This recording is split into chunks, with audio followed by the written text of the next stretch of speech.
The Kraft Foods Company presents Harold Perry as the Great Gildersleeve.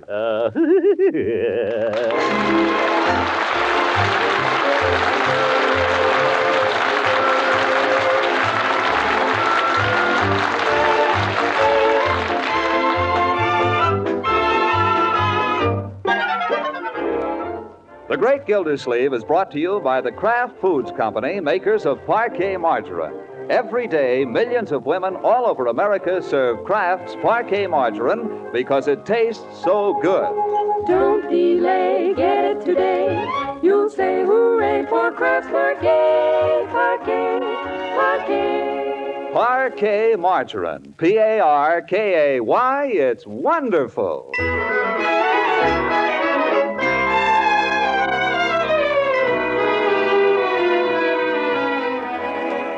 Now let's join the Great Gildersleeve. It's Saturday morning. Breakfast is over at Gildersleeve's house, and... Leroy, where do you think you're going? Me? Out. Not so fast, young man. Have you cleaned up your room? Well, partly. I would like to know which part you believe you cleaned up. I glanced into it on my way down here to breakfast, and I can't understand how any human being could inhabit such a room. I'll straighten it up. How can you get it into such a mess? I don't know. Well, I know. It's because you just drop everything on the floor.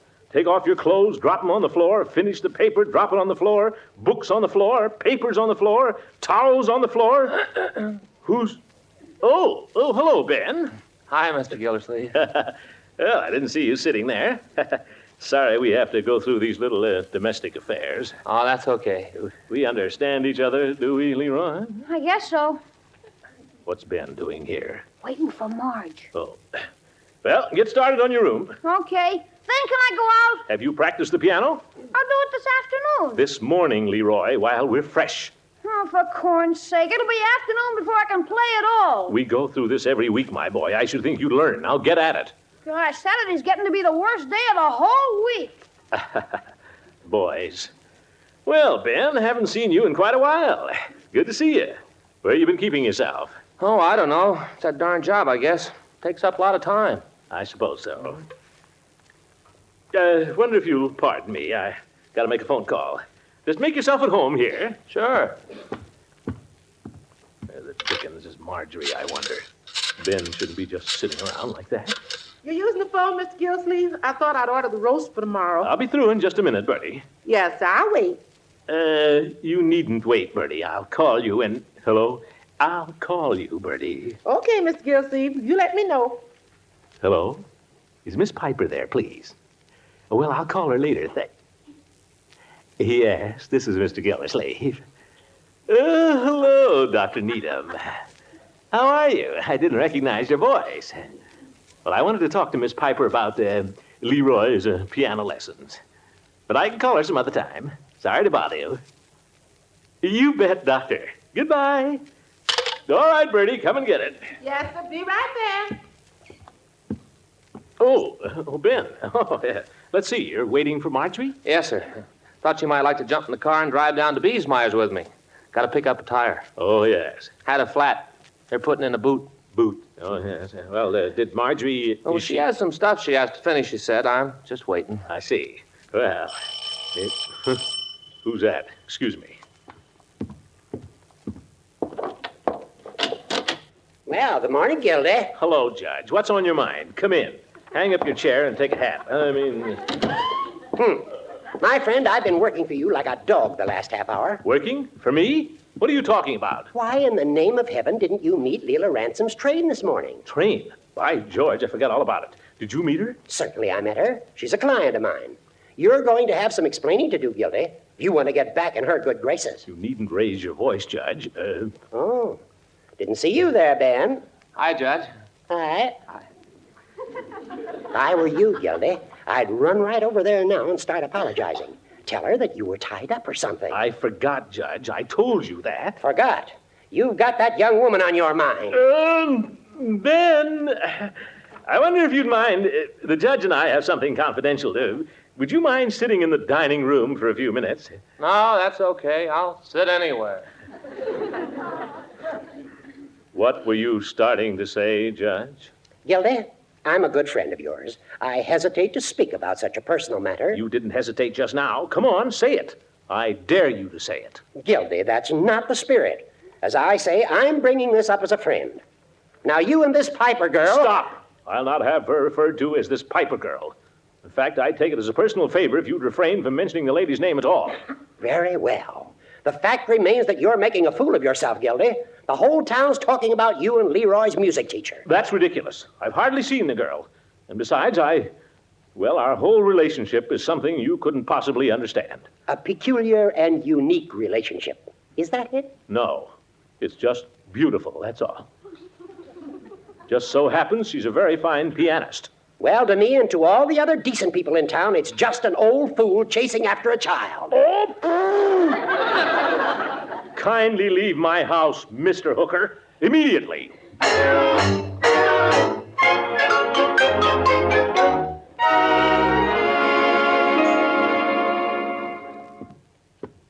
don't know, Lily B. It's all in how you look at it. Not necessarily, Lily B. The way I look at it, a man's as young as he feels, and no older. I gotta go now, Lily B. I heard the doorbell ring. I'll call you later.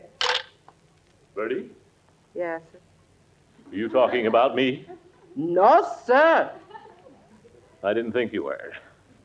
May I use the phone now, please, Bertie? Yes, sir. Go ahead. Help yourself, Mr. Gilsey. You pay the bills. Phone's yours anytime you want.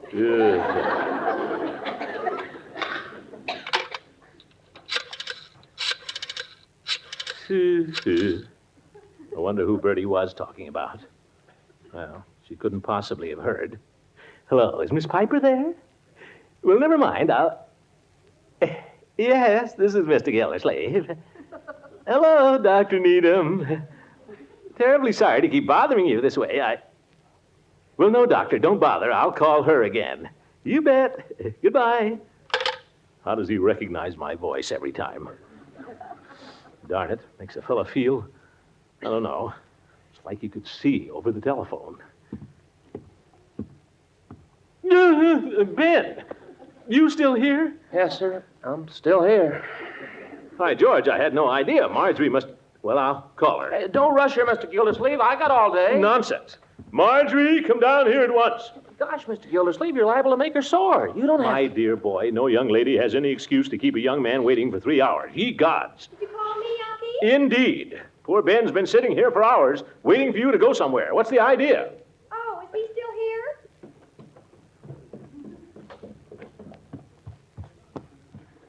What time is it? 11:30. I'm afraid I can't go after all, Ben. I'm sorry. I didn't realize it was so late. That's okay. It is not okay. No, please, Mr. Gildersleeve, it's okay with me. I'll see you around, Marge. Okay. Drop in soon again, Ben. Glad to see you anytime. Thanks. Anytime at all, Ben. So long, Ben. So long. Say goodbye, Marjorie. So long. So long, Marge. Well, that's a fine way to treat anybody, I must say. I say that's a fine way to treat anybody. Are you referring to me? Who do you think I'm referring to? Well, who wants to drive down to Beesmeyer's, for heaven's sake? What a dumb idea. If you didn't want to go, you might have told him so in the first place, instead of making him hang around here for 3 hours cooling his heels. Nobody made him. If he hasn't got anything better to do... You could have told him you had no intention of going. Well, why can't he take a hint, for heaven's sake? That's the trouble with Ben. That's all he ever wants to do is just hang around. Besides, he's too old. Old? Now, that's the silliest statement I ever heard. Ben, old? 23 or 24, maybe? Well, he is. He never wants to do any of the things the other kids do. He's always trying to get serious. My dear, life is serious. Ben's been in the Navy. He knows that. Well, I'm young yet, for heaven's sake. I want to enjoy myself a little while I've got my youth. I don't want to start getting serious, not yet. Not with somebody years older than I am. 4 years? 5 at most? Well, 6, maybe. Why are you throwing Ben at me all of a sudden? I'm not throwing Ben at anyone. I'm just defending him, that's all. I'm saying that just, well, because he's a few years older than the others. Well, Uncle Mort, you're not fooling me. What's that? You're not defending Ben. You're defending yourself. What do you mean? You just don't want people to think you're too old to be running around with Miss Piper, that's all. You want them to think it's all right for somebody older to go Where running... did you get the idea I'm running around with Miss Piper? Oh, really, Uncle Mort? Everybody in town is talking about it. Who is? What do they say? Never mind what they say. Just as I thought. Nobody said anything. And if they do, it's a lie. If anybody says anything, well, they're just a lot of nosy Parkers. What do I care what they say? Unky, all you do is think about yourself. What about Miss Piper? You don't seem to care if the whole town is laughing at her. Laughing? I should think you'd be embarrassed. I'm embarrassed. Uncle Mort, how do you think she must feel? Well? You're 44. She's 20. How would you like it if people called you an old fool's bauble? Who said that? Marjorie, you come back here.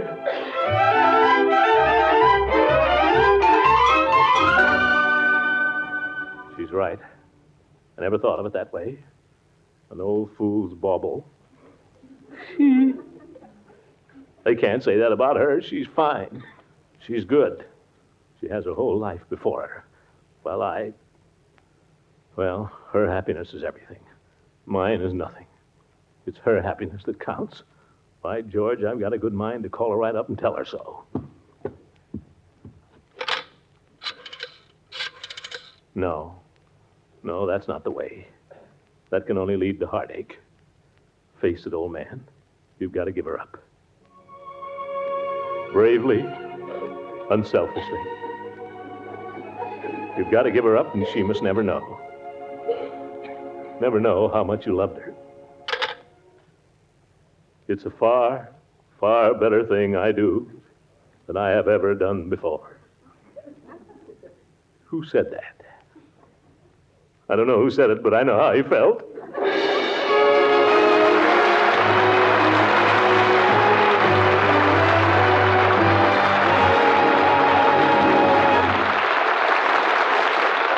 The great Gildersleeve and Leela Ransom will be back very shortly.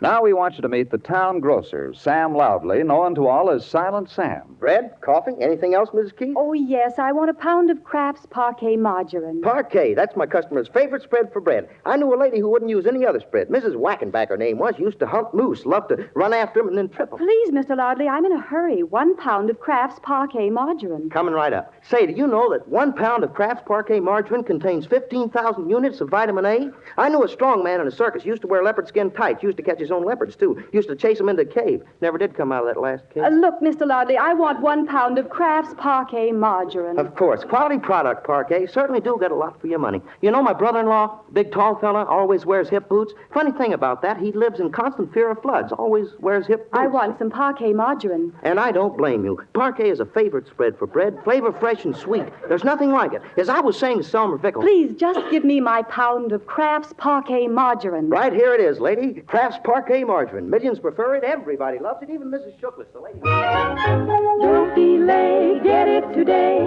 You say hooray for Kraft's Parquet, Parquet, Parquet. Parquet margarine. Parkay.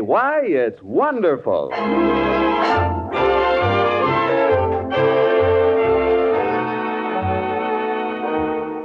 Now back to Gildersleeve.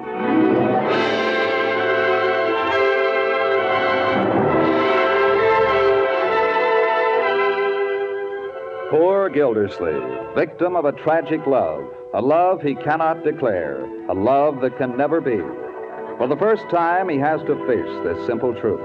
Joanne is 20. He is 44. His own niece has thrown it in his face. He was missing from dinner this evening. Without a word to anybody, he threw on his overcoat and stalked out of the house. He walked and he walked, aimlessly, hands rammed down in his pockets and staring straight ahead. Down Lakeside Avenue, across on Cherry, up Havenhurst, over on Woodruff, and on down Larchmont. On and on till he came to the outskirts of town. Meanwhile, the sun had set. Now all that is left is the afterglow. And there stands Gildersleeve, staring into the dark waters of his own reservoir, while thoughts even darker struggle in his head.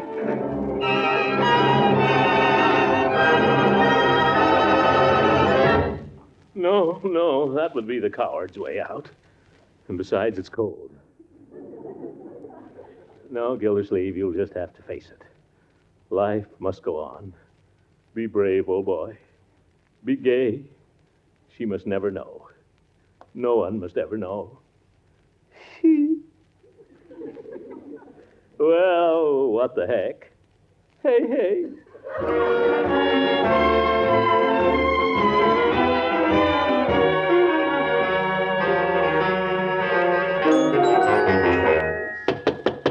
What the heck? Here today and gone tomorrow. Well, welcome home, Leela. By George, you're a sight for sore eyes. Get your hat. We're going to the movies. Well, I wondered when I was to have the honor And of don't give me any back talk. What if I don't care to go to the movies? Then we'll stay right here. Sorry I couldn't get to the train, but you know how it is. Really, I don't know why I even let you in the house. Because I'm irresistible. I'd hardly call you that, but you're certainly unpredictable. You don't know how unpredictable I can be. I just don't give a hang. Chocolates. Have one. Got one. I must say, you Yankees certainly make yourselves at home. That's us. Is that a love seat? Certainly it's a love seat. And why aren't we sitting on it? Come here. Throckmorton. What the heck? I declare I don't know what's got into you. The devil, I guess. I don't care what I do. Throckmorton, I hardly know you when you're like this. How about a kiss? What the heck? Well, really? What's the matter? I've never had anyone speak to me like that. Never. Never asked you for a kiss? Well, certainly. Gracious, hundreds of them. But never like that. I mean, after all. I'm not a fellow that beats around the bush. Get an idea? Bingo. I don't care. What the heck? In that case, you're talking to the wrong girl. Huh? Well, now, wait a minute. What are you sore about? Down where I come from, a gentleman doesn't just rush up to a lady and ask her for a kiss like ordering a loaf of bread. I'm sorry, Leela. Come back and sit down. I'll try to be nice. You haven't asked a thing about me, what I've been doing all these months, or how is my Auntie Pooh, or anything. How is your Auntie Pooh? She's fine. That's good. Yes, she seems to have recovered completely after I waited on her all those months, hand and foot. Remarkable old lady. Why, for goodness sakes, the doctor gave her up completely 3 months ago. I helped her make out a will and everything. How'd you come out? How did I? In the will. A will is a confidential document, Throckmorton. Oh, pardon me. What use have I got for a lot of old furniture? Oh, but let's not talk about wills and things like that. Let's talk about you. Have you missed me, Throckmorton?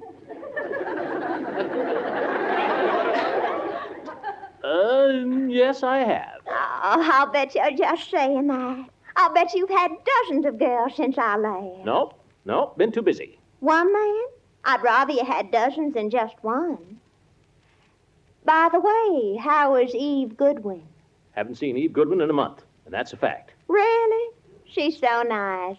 Of course, she may be a little intellectual to you. Oh, I don't know. I always admire people with brains. I admire them terribly. But for a steady diet... Yeah, you're better. People have always said to me all my life, Leela, child, you haven't a brain in your pretty little head. Oh, but I don't mind. The boys don't seem to mind either. Do you think brains are so important, Throckmorton? In the long run, I mean. No. You know I'm glad I'm back. Oh, I had a perfectly wonderful time down in Savannah, of course, with parties and balls and folks entertaining for me every minute.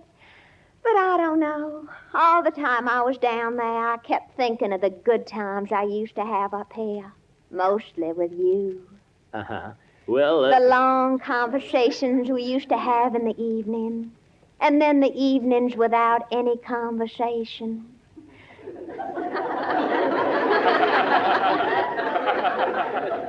The evenings when I'd play the piano for you and you'd sing. Let's do that now. No. I know I'm terribly rusty. I haven't played all winter. Leela, please. Not the piano, please. Oh, don't be silly. There's plenty of time. Leela, as a favor to me, not the piano. I declare, Throckmorton, all you ever think about is spooning. Now, come and sing for Leela. Please. Pretty please.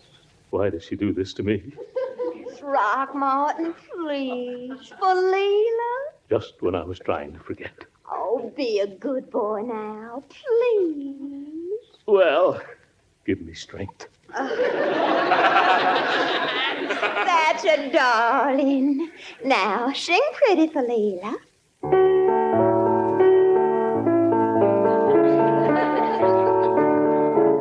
Sing, Throckmorton.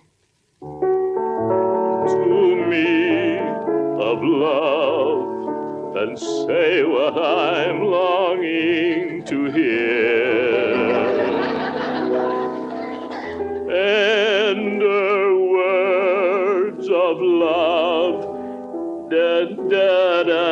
again I implore you.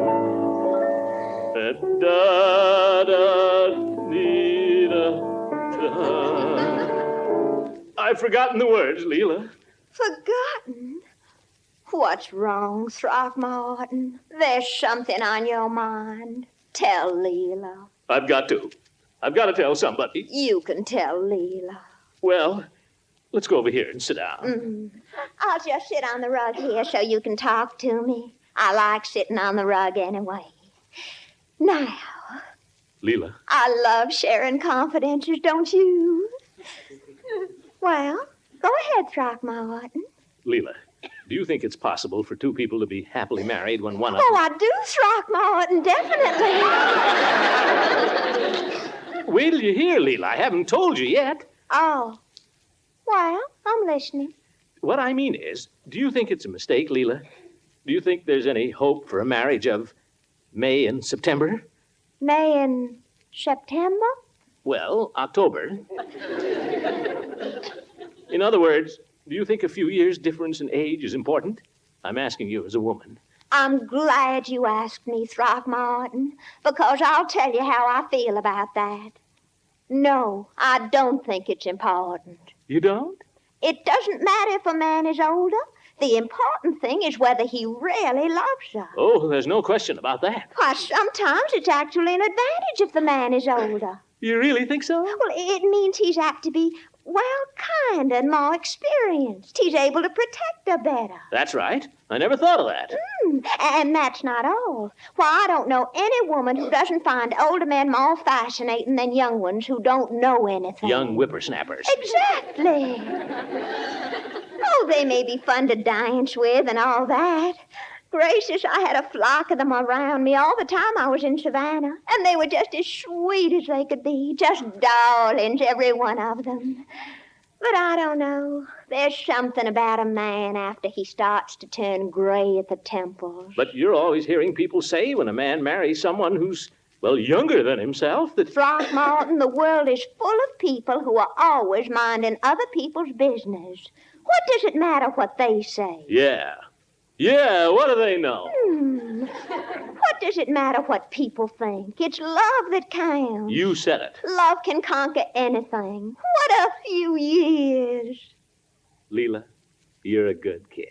Oh, why, you were silly ever to worry about it.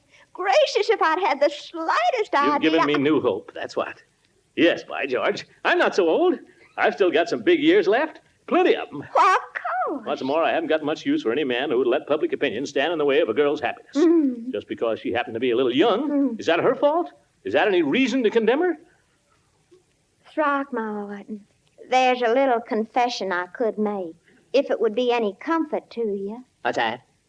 I told a little fib. Huh? I'm not really 33. I'm 37. What? So you see, we're not really so far apart anyway.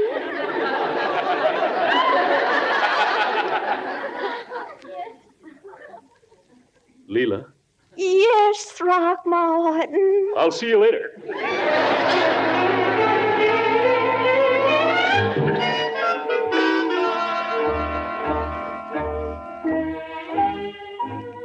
Poor Leela. Well, what could I have said to her? She just doesn't understand me, that's all. Now, Joanne. She doesn't understand me either. But she could, if I were free to speak to her, tell her what's in my heart.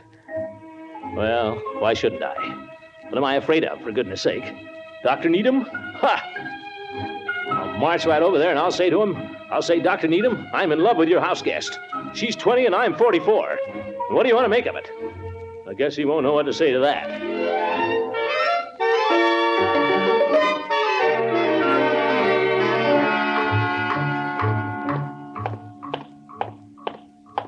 Somebody on the front porch there. I can see a cigarette in the dark, moving back and forth. I guess they're sitting in the swing. It's Joanne. Dr. Needham telling jokes? Well, here goes. Look here, Dr. Needham. I'm in love with your house guest. Look here, Dr. Needham. I'm in love with your house guest. Well, good evening, folks. Oh, who's there? That's you, Joanne, and this is Mr. Gildersleeve. Well, hello. Come up on the porch, won't you? She's glad to see me. It's now or never. Look here, Dr. Houseguest. I mean, Dr. That's not Dr. Needham. No. Oh, hi, Mr. Gildersleeve. Ben! Have some lemonade. Oh, yes. Won't you join us? No, thank you. I just happened to be passing by. Just thought I'd drop in and say hello. Well, I said it. Goodbye.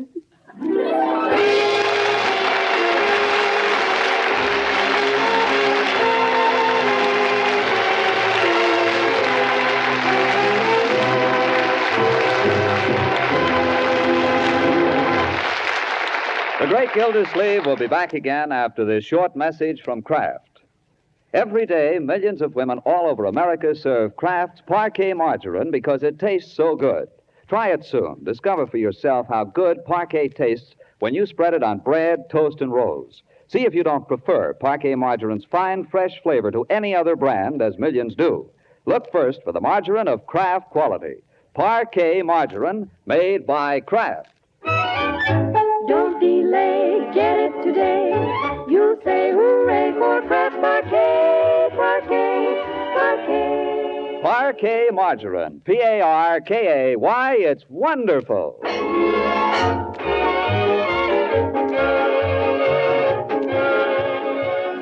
Now, once again, the Great Gildersleeve.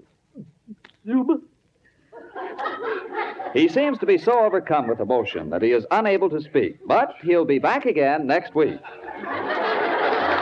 The Great Gildersleeve is played by Harold Perry. The music is by Jack Meeker. It is written by John Whedon and Sam Moore. Included in the cast are Walter Tetley, Louise Erickson, Lillian Randolph, Shirley Mitchell, and Earl Ross. This is John Lang saying goodnight for the Kraft Foods Company, makers of the famous line of Kraft quality food products. Listen in again next Wednesday for the further adventures of the Great Gildersleeve. Good night.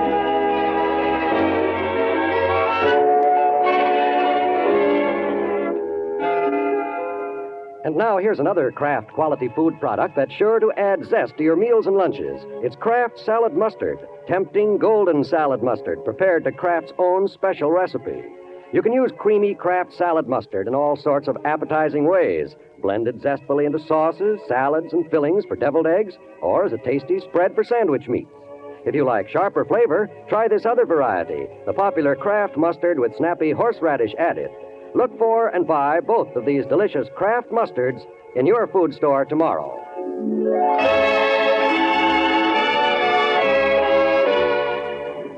This is NBC, the national broadcasting company.